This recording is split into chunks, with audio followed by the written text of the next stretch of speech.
जब हम छोटे थे ना तो हमारी नानी दादियाँ बुजुर्ग लोग जो थे ना वो किसी के घर बेटी होती थी तो बड़ा मातम मनाते थे कि हाय हाय ऐ की हो गया, थे हाय हाय दियाँ 2 कुड़ियाँ हो गई, थे हाय हाय दियाँ 3 कुड़ियाँ हो गई।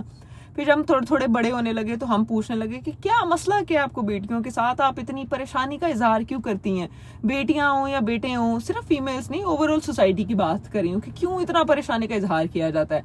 तो हमें हमारे बड़े कहते थे कि ਅਸੀਂ ਕੁੜੀਆਂ ਨੂੰ नहीं, यानी ਅਸੀਂ ਧੀਆਂ ਨੂੰ नहीं रो रहे, ਅਸੀਂ ਧੀਆਂ ਦੇ ਨਸੀਬਾਂ ਨੂੰ रो रहे हैं कि पता नहीं कल ਨੂੰ ਇਹਨਾਂ ਦੇ ਨਾਲ ਕੀ होएगा, यू नो लाइक मतलब वो बात तब इतनी को खास समझ नहीं आती थी कि ये क्या बात करें, शादी होनी है ना, इसमें क्या मसला है, इससे ज्यादा उस बेचारी ने क्या ही कर लेना है आपके साथ, ना लड़के तंग करते हैं आपको। हम बचपने में और हिसाब से सोचते थे, लेकिन अब जब चीजें सामने आई है तो समझ आता है कि लोग बेटी के नसीबों को क्यों रोते थे। वो सही रोते थे। 18 साल की लड़की मलीर में जिसके शोहर ने उसे तशद्दुद करके मार दिया, और छोटा मोटा तशद्दुद या नॉर्मल तशद्दुद नहीं किया उसने, उसके जख्म के सर के ऊपर पेचकस मारे हैं और जख्म के अंदर उसने नमक और पत्ती डाली है ताकि उसकी तकलीफ ज्यादा और उसे बंद कर दिया। आप सोचें, दिमाग के अंदर जख्म है और उसके अंदर नमक डाल दिया जाए, मतलब आम बंदा तो ये सब कुछ अपने दुश्मन के साथ करने का भी नहीं सोचता कि मैं उसको इतनी अजियतनाक मौत दूंगा। बहुत बुरा लगता है तो दिल कहता है इसे मार दिया जाए।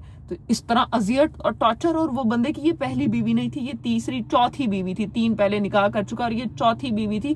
और वो इसलिए इतना इतरा रहा था क्योंकि वो पुलिस का मुखबिर था। बिला आखिर आज उसे बड़ी मुश्किल से पकड़ा है। कराची में बदतरीन तशद्दुद करके बीवी को कत्ल करने वाला दरिंदा सिर्फ शौहर गिरफ्तार कर लिया गया। पुलिस ने मुलजिम शहरियार को पकड़ा है और सुरजानी टाउन में 18 साल मिसबा पर बदतरीन तशद्दुद किया। अब ये जो शहरियार साहब है ना, ये काफी दिन से गायब थे। इनकी पहले भी 3 बेगमात हैं और इन्होंने ये चौथी लड़की जो है ट्रैप किया और उसके साथ शादी किया, और शादी के 3-4 महीने बाद इसने तशद्दुद करना शुरू कर दिया।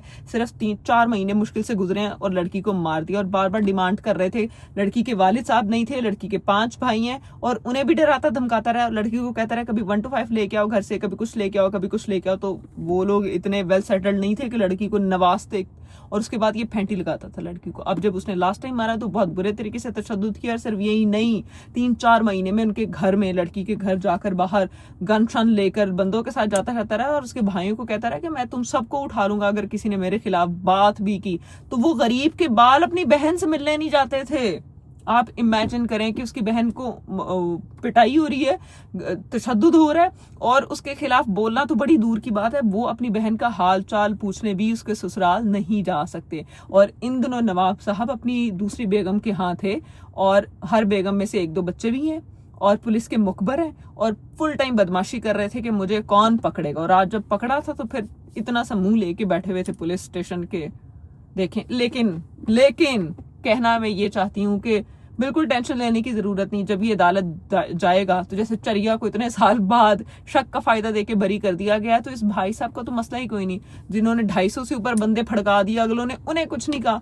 ये तो फिर एक गरीब सी यतीम 18 साल की 17-18 साल की लड़की है, उसके मरने से सोसाइटी को या चीजों को क्या ही फर्क पड़ जाएगा, क्या ही हमारा अदालत का निजाम हिल जाएगा, जलजले आएंगे, दोज़ख के दरवाजे खुल जाएंगे। कुछ ऐसा नहीं होने वाला।